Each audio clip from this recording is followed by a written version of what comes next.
America's crime problem isn't letting up, even under Trump's watch.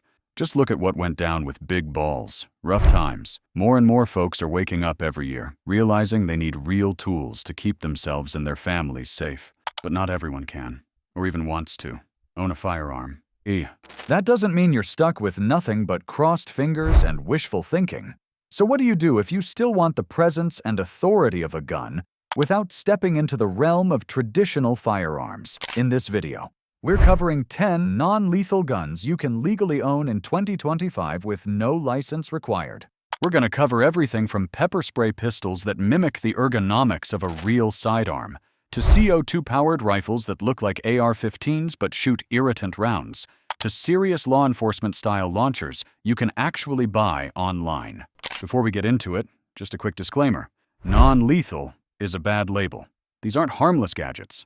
PepperBall guns, tasers, stun guns, beanbag shotguns, all can kill under the wrong conditions. The proper term is less lethal because they're meant to incapacitate without permanent harm. But no tool of force is risk-free. Most of these aren't classified as firearms, so no FFL, background check, or waiting period applies. But states like California, New York, New Jersey, Massachusetts, Hawaii, and Rhode Island have restrictions, and local ordinances may be stricter. Know your laws, train responsibly, and respect what you carry. With all that out of the way, let's begin. Number 1. Mace brand pepper gun 2.0. If you want something simple, legal in most places, and easy to run under stress, the Mace Pepper Gun 2.0 ticks those boxes. Mace has been around since the 1960s, and this current 2.0 configuration is their modern, looks like a handgun OC sprayer. It ships as a kit with 2 cartridges, one 10% OC pepper and one water trainer, so you can learn the sight picture and trigger press without wasting the hot stuff. A light press brings up the built-in LED, steady or strobe, for aiming and distraction. A full press sends a power stream out to about 20 feet. The pistol grip frame uses a slide safety to prevent pocket discharges, and there's even a small pick rail if you want to clip on a compact light or laser. Some retail batches include UV dye in the formula, which helps if the police later need to identify the right suspect. Federally, this is a chemical spray device, not a firearm, so there's no FFL or background check. State rules vary, with places like California, New York, Wisconsin, Michigan, and Massachusetts having size, concentration, or in-state purchase quirks. Price sits around $49.99. For viewers who can't carry a firearm or just want a clean, intuitive option for the junk drawer or nightstand. This is the sensible entry point. Number 2. Sabre Pepper Spray Launcher Home Defense Kit. Sabre took the PepperBall concept that cops and corrections have used for years and packaged it for regular people at a price that doesn't feel insane. The kit comes ready to train. Case, practice target, inert rounds, live OC projectiles, and 2 12-gram CO2 cartridges. It uses 68 caliber rounds in a 7-shot magazine. Expect direct impacts to 60 feet and a pepper cloud on burst that can irritate from much farther. Sabre sights up to about 175 feet of effective dispersal with a roughly 6-foot cloud. Chrono data with inert rounds often lands in the high 200s to low 300s FPS, which is right in the lane of duty-grade PepperBall gear. There's a grip safety, a sensible touch on a launcher meant for home defense under adrenaline, and the CO2 discharge produces an unmistakably loud report that can convince a bad guy to rethink life choices. Just a heads up. States like California, New York, especially NYC, New Jersey, and Massachusetts treat pepper launchers differently than pocket sprays, so check local code. MSRP sits around $379, though real-world sales drop closer to $300 and, on rare blowouts, even lower. If you want a legitimate standoff OC tool without graduating to a firearm, this brings duty-style capability to the living room. Number 3. Byrna Essential Pistol Launcher. Berna built the EP to be the no-nonsense, affordable pistol in their lineup, trimming bulk and deleting the external safety while keeping the performance that made the brand popular. It's about the size of a Hellcat Pro, so the form factor feels familiar to pistol people. The patented pull-pierce system is the killer feature. The first trigger pull pierces the 8-gram CO2 cartridge and sends the first round, which means you can store it charged but unpierced for months without leaks.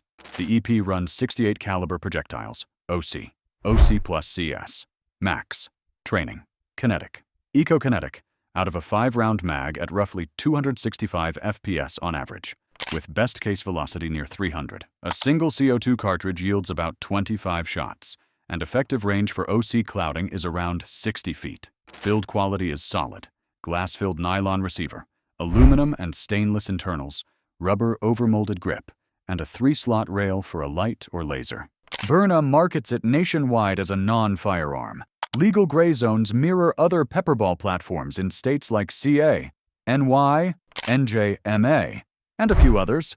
Street price hovers in the mid-200s, with the base kit including the launcher, Malgar, a tube of pepper rounds, and 1 CO2.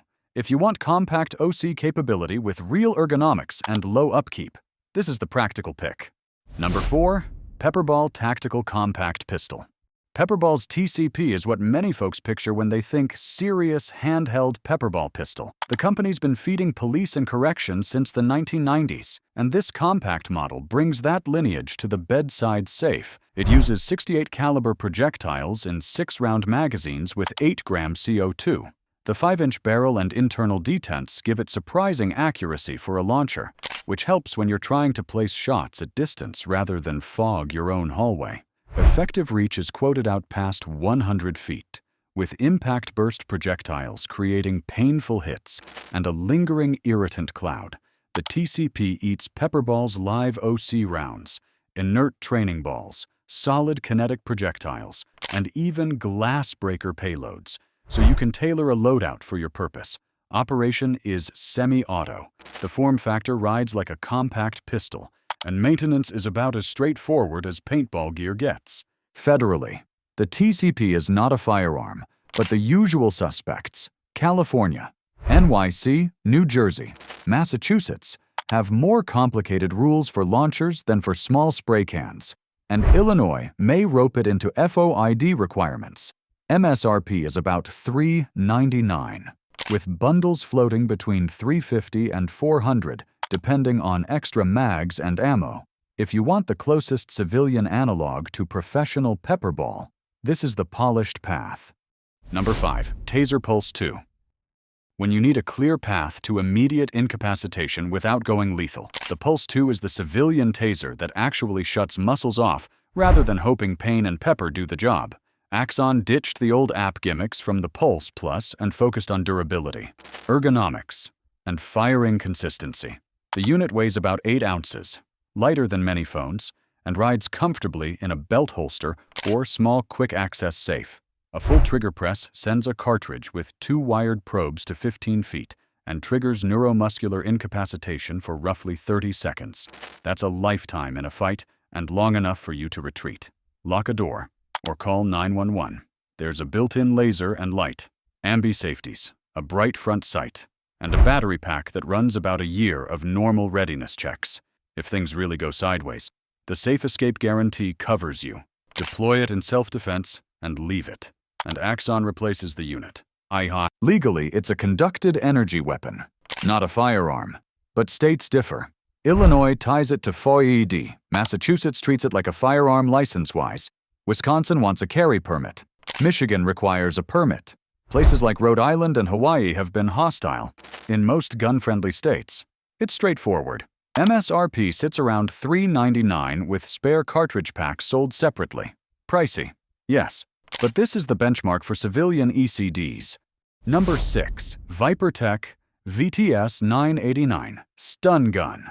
Not every situation calls for projectiles, and some folks prefer a compact tool that lives in a pocket and solves a grab in tight quarters. The VTS 989 fills that lane as a budget. Heavy-duty stun gun that's been riding on duty belts and in glove boxes for years. The first thing you notice is the grab guard plates along the sides. If someone tries to snatch it, they get lit up for their trouble. The forward electrodes are shaped like spikes, which helps make contact through hoodies and thick fabrics where cheap. Blunt electrodes tend to fail. It includes a decent LED light, a rechargeable internal battery, and a control layout that keeps the safety and fire button intuitive under stress. Owners often recommend a brief monthly test spark to keep the battery healthy and replacing the unit every couple of years, so it's always dependable. Again, Just another heads up, some communist states and DC have bans or licensing traps. So either check your map before you carry one of these, or just move to Texas or Florida. The upside here is the price, about $26 on most big sites. If you've already got a pistol and just want a non-lethal layer for those weird, close-in confrontations where lethal force isn't justified, this is cheap insurance that actually works. Number 7. Salt Supply Co. Salt Gun.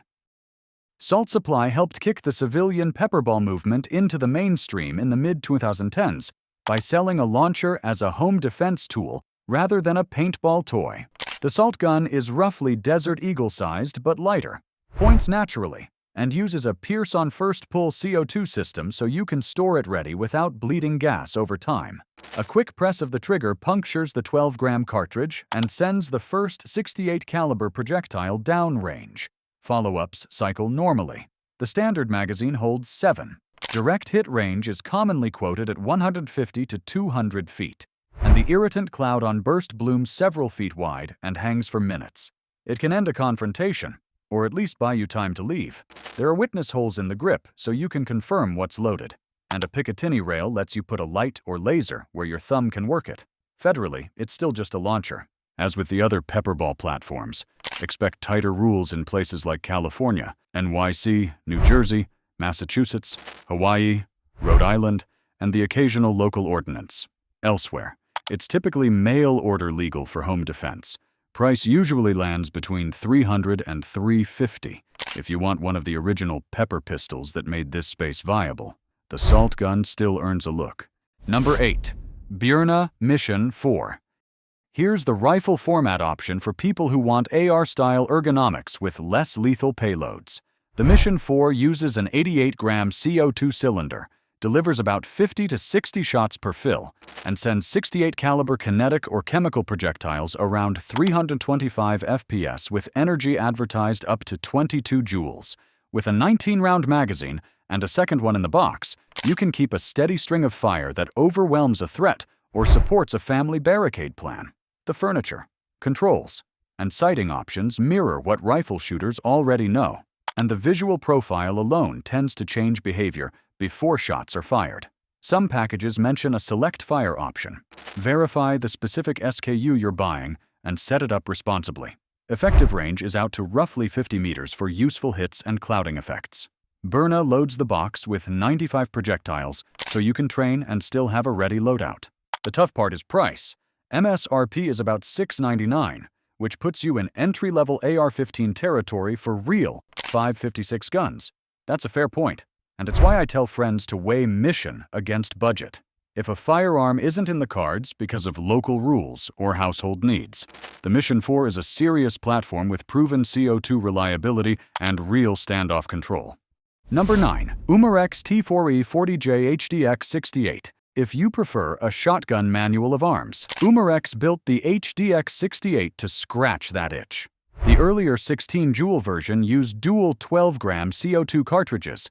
This 40J variant ups the power with an 88-gram cylinder that threads into the system and delivers a meaningful jump in energy.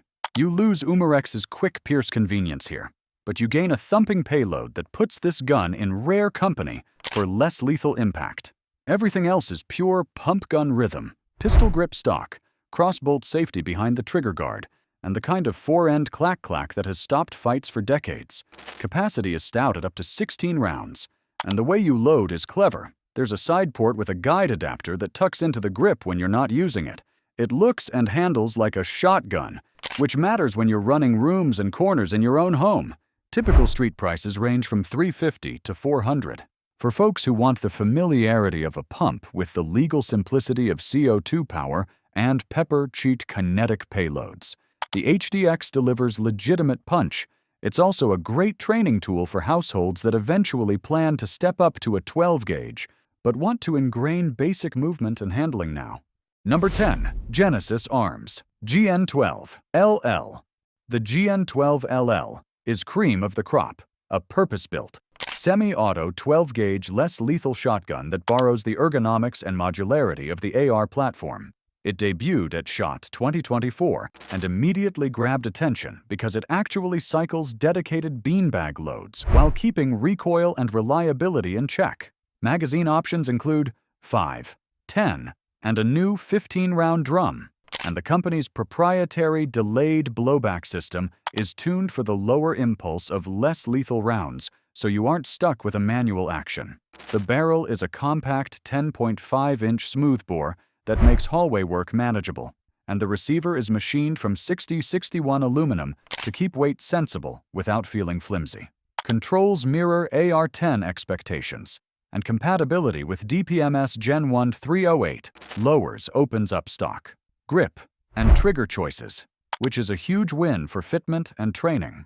Genesis is clear that the LL can chamber live 12-gauge, but routine use with lethal shells is off the table. Treat that capability as an emergency function, not a lifestyle. Pricing isn't posted. You'll need to contact the company, which tells you the market here is professional and serious civilian buyers. If your mission demands less lethal tools with real authority and AR-style handling, this is the current apex predator. That wraps it up for today. My personal take is a firearm is always the better option, but I get it. Some folks can't own one, and others just don't want guns around. So here's the question. Would you actually rely on one of these less lethal tools as your main line of defense, or keep it strictly as backup to a firearm? Let me know in the comments. And don't forget to hit like, share this video, subscribe, and tap the bell so you're the first to catch the next one.